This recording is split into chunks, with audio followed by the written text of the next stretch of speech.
Good morning, everybody. Good morning, everybody. This is the Committee on Agriculture. My name is Mark Hashem. I'm the chair. To my left is Amy Peruso, the vice chair.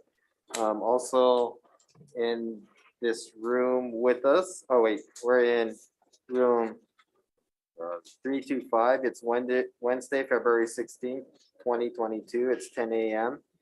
And also in this room next to me is Representative Lisa Martin from the Committee on Agriculture.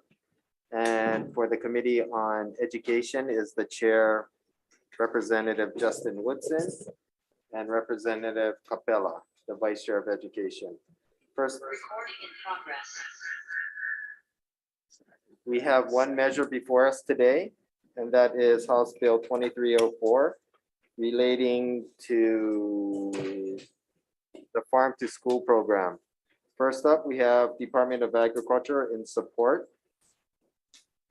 Phyllis, are you on? Yes, I am. Good morning, Chair Hashem. Morris Alta on behalf of Phyllis Chimkugazer.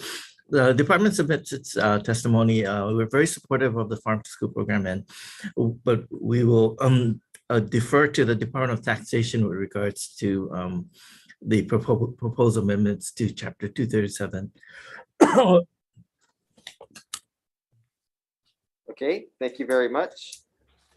Next up, we have Department of Education. Randy, are you on?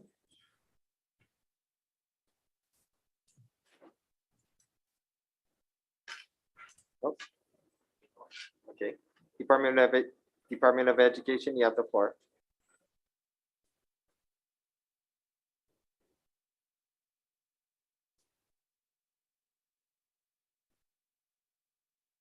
Okay, well, seems like he cannot hear us. We'll come back to the Department of Education. Next up, we have HSTA in support. Aloha, chairs and members of the committee. Laverne Moore speaking on behalf of Osa Tui Jr., president of the Hawaii State Teachers Association. The Hawaii State Teachers Association supports this bill because a robot education involves developing all aspects of learning for our ever-changing world, including the changes in agriculture and how vital it is to sustainability.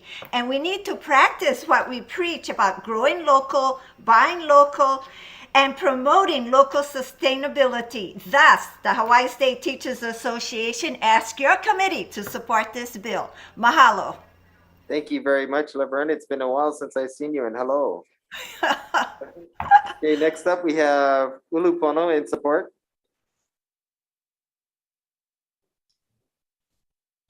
Good morning, Chair Hashem, Chair Woodson, Vice Chairs Peruso and Capella. Micah Munikata on behalf of the Ulupono Initiative. We will stand on our testimony in strong support of this measure. Just want to thank you, Chair, for hearing this measure and really the legislature for passing Act 175 last year. Really starts to move the needle towards commitments in local food into our school meal programs.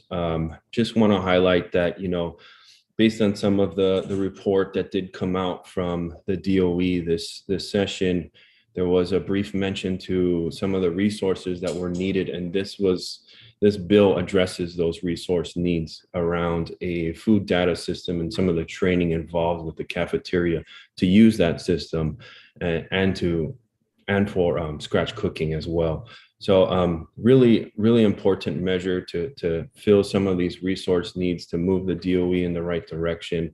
We're aware of some previous attempts to get a food data system moving in the past, and unfortunately those efforts were not successful or fully implemented in a way that can help to provide some of these data and metrics that are important in moving forward for our strategic goals within the DOE. So we really do think this is a great first step. It's really the first step that should be taken when trying to meet these goals and make a strategic plan forward. Thank you very much, Chair. Okay, thank you very much. Next up, we have Farm Bureau in support. Good morning, Chairs Hashem and Woodson, Vice Chairs Peruso and Capella, and members of the committees. Brian Miyamoto here on behalf of the Hawaii Farm Bureau will stand on our written testimony in support, and may we adopt the words of the previous speaker as our own. Thank you. Thank you very much. Next, we have Hawaii Farm to School Hui in support. Aloha mai kako, Laidi Bernal, Hawaii Farm to School Hui Statewide Network Coordinator with Hawaii Public Health Institute. We support this bill, and as mentioned by Ulupono Initiative, it does address the needs identified by the Department of Education in their Farm to School Meals Report to the 2022 legislature on Act 175. It also aligns with the priorities identified through the Aina Pono Farm to School Meals pilot conducted by the Department of Education from 2016 to 2020. And we just also like to note that the success of the Hawaii Farm to School program will depend on permanent funding for adequate resources and staffing in the in the School Food Services branch in the DOE, as well as the Office of Curriculum, as well as proper planning that is informed by and continually inclusive of community input and participation. Thank you so much for hearing this bill and for your strong support of Farm to School. Aloha. Okay, thank you very much. Next up, we have Hawaii Cattlemen's Council in support. Thank you, chairs, vice chairs, and members of the committees. The Hawaii Cattlemen's Council stands on its written testimony in support. Mahalo.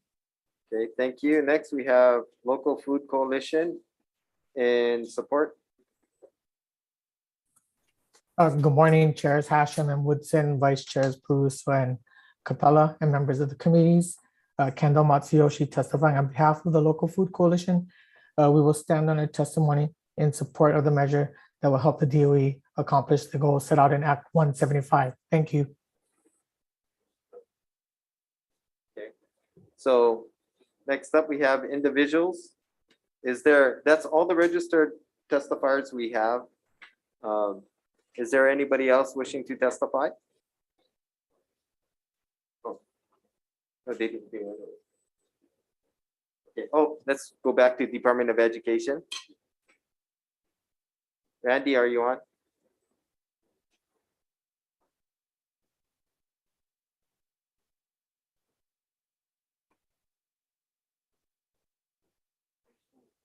What's that? Yeah. Okay. Well, that's all the testifiers we have before us today. We also have about 24 other testifiers and organizations in support. We have one testimony from Appleseed Center with comments. Members, are there any questions? Okay, Representative Peruso, but I don't know if you can. Yeah, so Mr. Tanaka, are you able to hear me? So I'm gonna actually direct my question to Ulupono. Micah, are you available for questioning? Hi, Vice Chair. You've been really consistent, I think, as we worked through some other measures to allocate resources for food services and to really move the farm to school work. And you've been consistent about circling back to this data collection question. And I'm wondering if you can kind of explain to the committees and to the public why data collection is so important for the fiscal well-being of food services and the Department of Education. Sure. I mean, I can attempt to give our take on it. I think from Ulupono's standpoint, we like to base a lot of our stances internally on some of the metrics and data that's available, that's out there, and to make informed decisions as a result of that data. So looking at the Farm to School program and really the many years of efforts that have gone into this, I think that there was a lot of momentum behind the initiative within the last, roughly 10 years, including various pilot programs, including the Kohala pilot and Mililani, and even the island of Kauai did it. Looking at some of the data that came out of those pilots was very telling. And what that really showed is that you're able to implement local food products into local meals for the kids and for other institutions, really, and still be able to save money.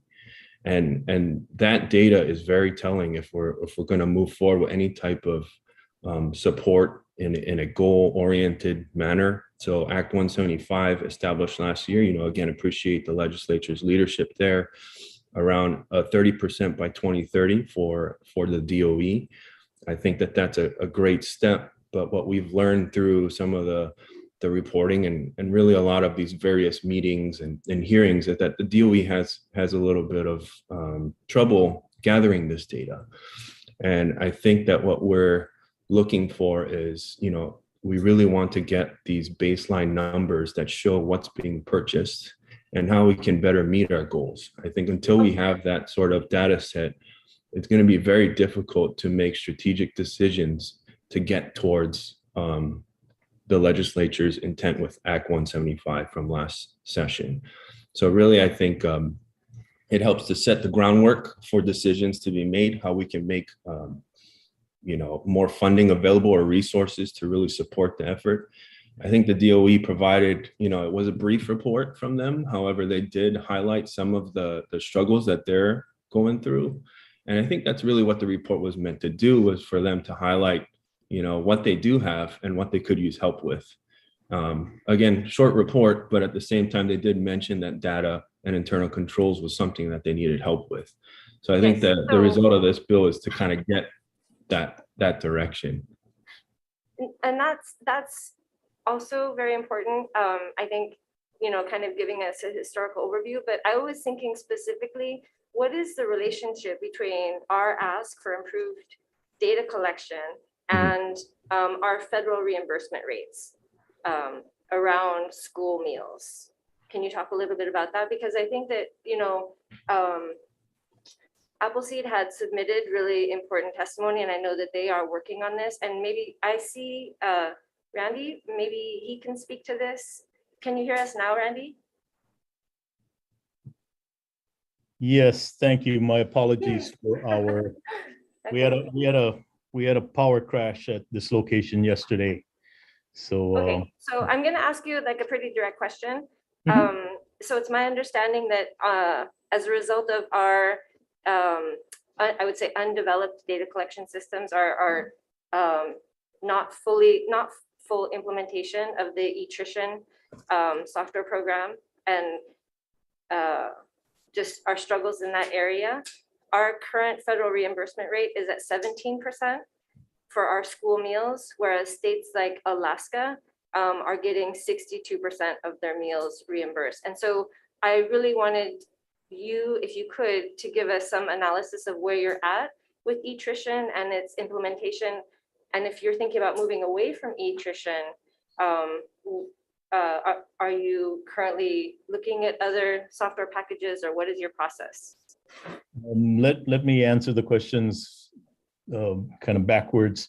Yes, we are looking at another system. We've done 2 evaluations of it. We're doing a side-by-side, but we find that our current system, the software is, and in the software world, updates change rapidly, and the current system is inadequate for what we need to have in terms of managing not only our meal counts, but our inventory and our meal planning program. So we have evaluated 2 systems. The current one, there is, because we're still in the negotiating and evaluation process, we will bring that. We're pretty close. Within the next 3 months, we'll make a decision on that. But we have evaluated 2 programs, so that's one. It's back to the adage, if you can't measure it, you can't manage it. And so that's what we need to do. We need to be able to measure our productivity, what we do in inventory management, and if you don't mind me using this phrase, we have 257 franchisees, all our schools. So we have to not only evaluate their process and make improvements in that processes. So that's where we're going. As far as the federal reimbursement, I would have to check on that. I think we file claims on the meals we pass out, and the Fed reimburses us according to those claims made. So we've been filing. The system that we use now has a a scanning system, and that's an essential part. We measure the meals, how many go out of the kitchen and in the hands of students. So that's an essential part of the system. But I'm not sure about the claim of 17%. I'll have to investigate that. Thank you. Thank you.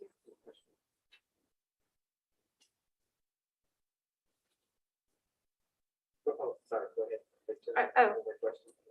If I could ask you one more question, looking at that, well, your alternatives in terms of software programs, how much funding do you think that you'll need to do the work that's outlined in this measure?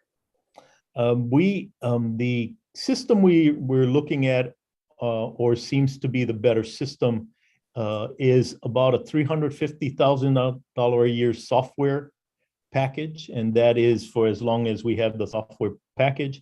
The training, which is training and install, is about 1.6, and that 1.6 is based upon how much of it we use. Our concept is to move into a train the trainer. So we'll train a group and have constant training for a team. As you know, it's never a one-time deal. The software will change. There are our next big step is looking at schools that are using that system. And the software provider has invited us to go talk to them. We hear the best one running is in Tennessee, but Oakland is just installing the system now. So that's part of the last part of our evaluation. It's about $2 million in the total package for first year, and recurring expenses $350,000 thereafter. Wow.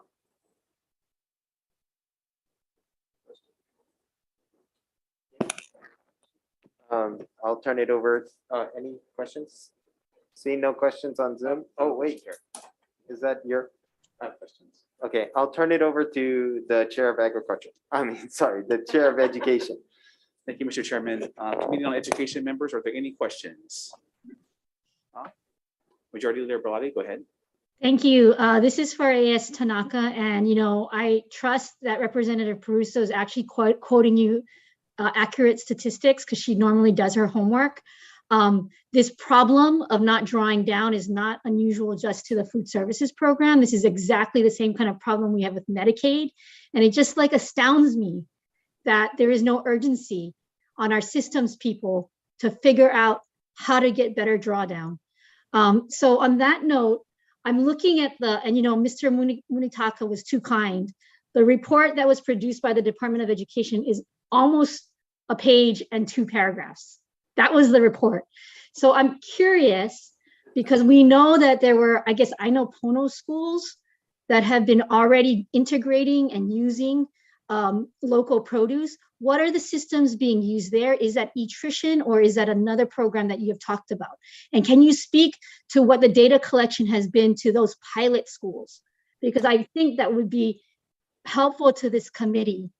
Again, I see the 2 paragraphs and 1 sentence talking about building internal systems and controls, and it tells me nothing. So can you please elaborate further on what is the data collection in the current schools? So let me be very frank with you, Rep. Bellotti. I would describe this as a failure of effort. We have a system, but our schools are not geared to this kind of measurement tools.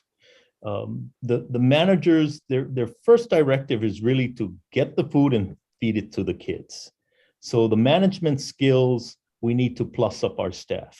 And in the last year, I had a person temporarily assigned into that division that is not so much a food person, but a management person, because I believe the failure that we have is understanding systems and the process that we need to have to measure our success. And we have been poor at that. So for the last year, we've been evaluating those systems, and he has concluded, rightfully so, and confirmed my suspicions that it's not for the failure of our people, but the failure of the systems and to train those people in those systems. They're all good, hardworking people.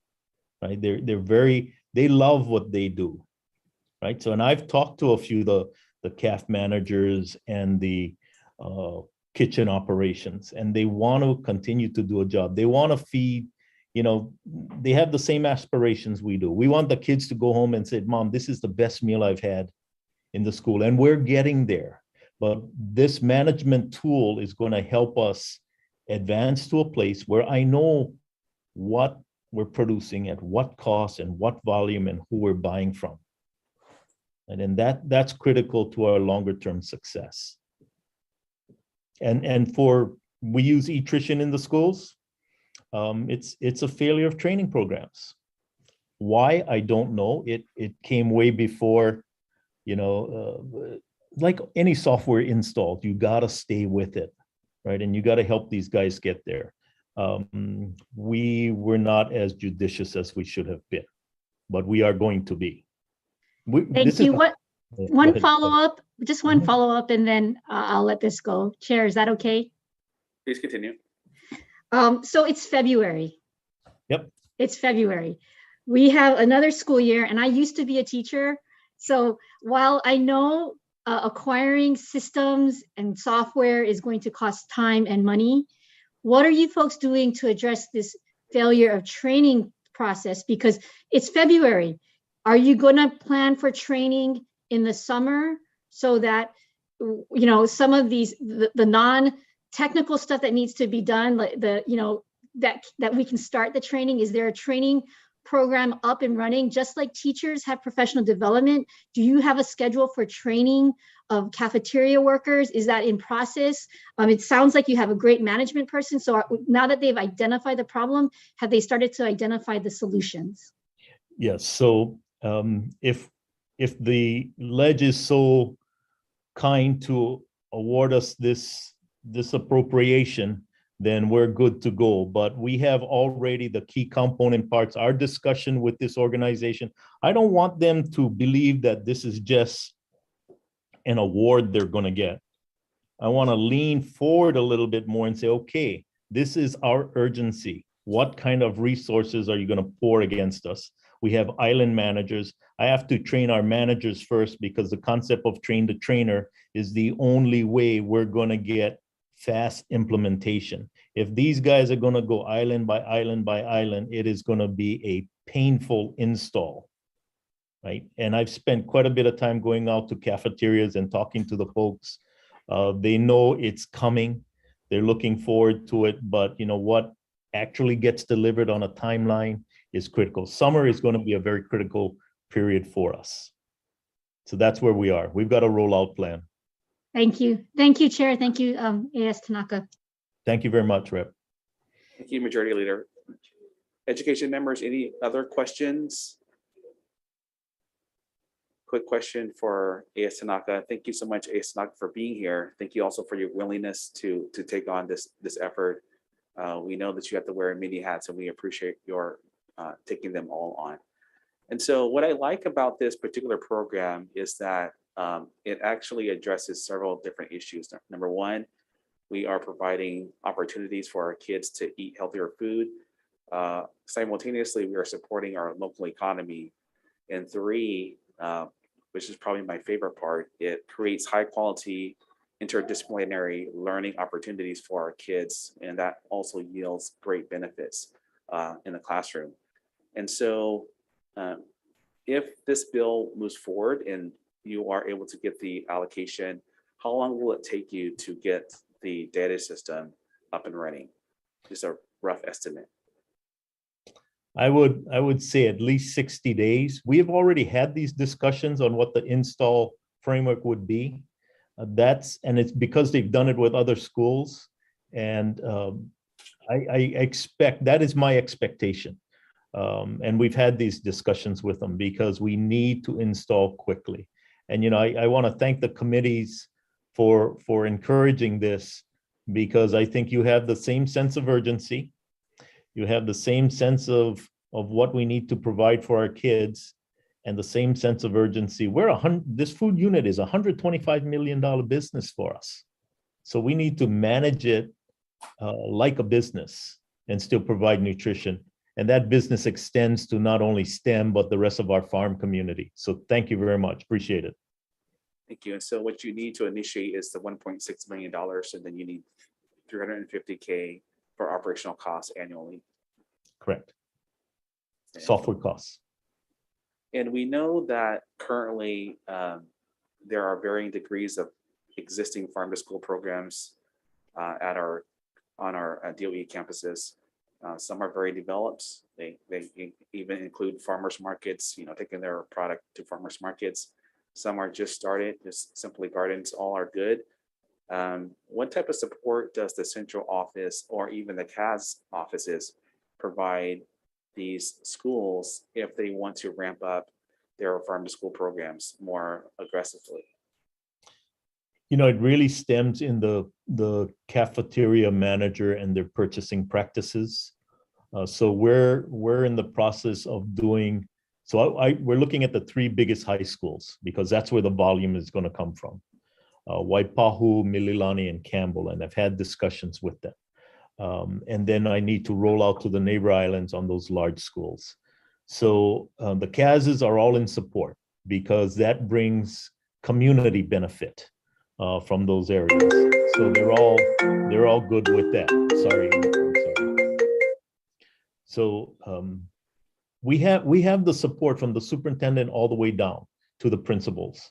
That is not what I'm so worried about. It's just the learning curve. Right? We're concerned that the complexity of what we're going to roll out is not so complex that the schools.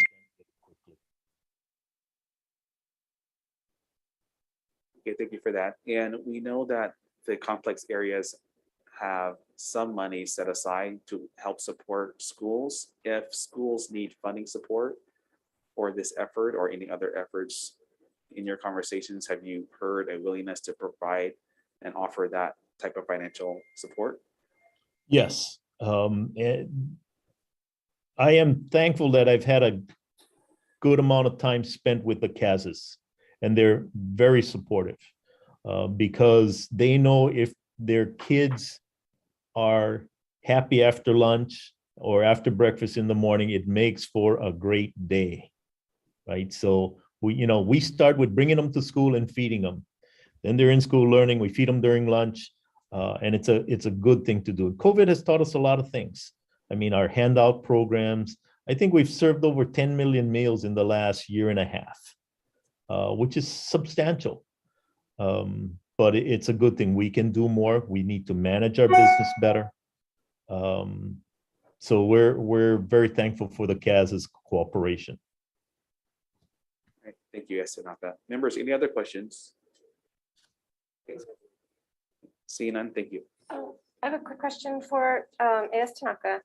It's just a practical question, and it was kind of triggered by Rep. Baladi's questioning. So thinking about timelines and training, I'm not really familiar with the staffing over the summer and the professional development opportunities that cafeteria staff have over the summer, because it's been my impression that the schools are closed, so the cafeterias are closed, so the staff are not on campus and they're not being paid. They might have other jobs during the summer. So have you anticipated that problem in terms of your backwards mapping so that you can be planning for professional development actually towards the close of the school year? Absolutely. In my perfect world, I could get them all into one room and we could do the intro course for them, but that's not going to be practical. We're going to roll out island by island simultaneously and get the cafeteria managers are the first staff.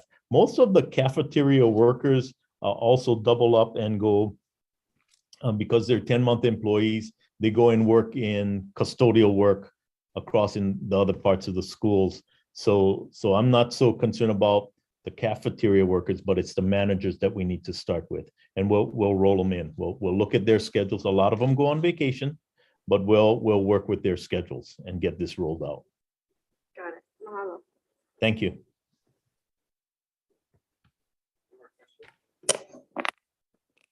Hey, members, any other questions?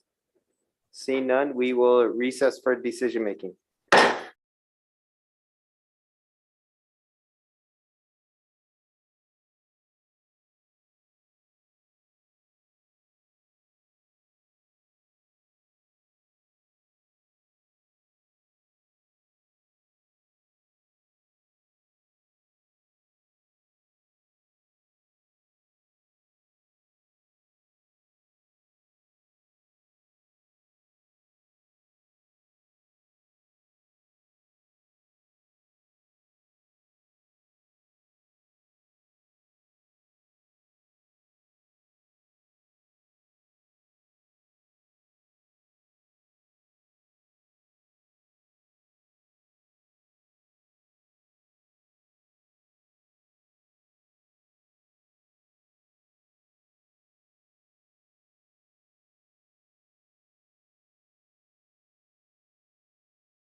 On our joint hearing,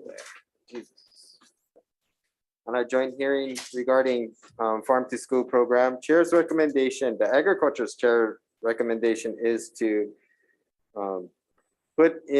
add a reporting requirement to the legislature by January 1st, 2023, to report to the legislature an implementation plan and timelines of your rollout and the measure to 7/1/2050, and put in the committee report that 350,000 is needed for the annual cost and 1.6 million is needed for the initial cost. And technical amendments for clarity and style. Any concerns or questions, Agriculture Committee? Seeing none, Vice Chair for the vote. Chair's recommendation is to pass with amendments. Chair and Vice Chair vote aye on HB 2304. Chair and Vice Chair vote aye. Representative Lowen. Aye. Representative Martin. Aye. Representative Matayoshi. Excused. Representative Todd. Aye. Representative Tokioka. Excused. Representative Matsumoto. Aye. Chair recommendation has been adopted. Okay, thank you very much, members. I will turn it over to the Chair of Education. Thank you, Mr. Chairman. Members voting on HB 2304, Farm to School, same recommendation, questions, comments, concerns. Vice Chair for the vote. Voting on House Bill 2304, Chair's recommendation is to pass with amendments. Chair and Vice Chair vote aye. Representative Bellotti. Aye. Representative Clark. Aye. Representative Ganadin. Excused. Representative Gates. Aye. Representative Hashimoto. Aye. Representative Ono. Excused. Representative Quinlan. Excused. Representative Takayama. Aye. Representative Yamane. Aye. Representative Okimoto. Aye. Chair, your recommendation is adopted. Thank you, members. Okay, thank you very much, members. We are adjourned.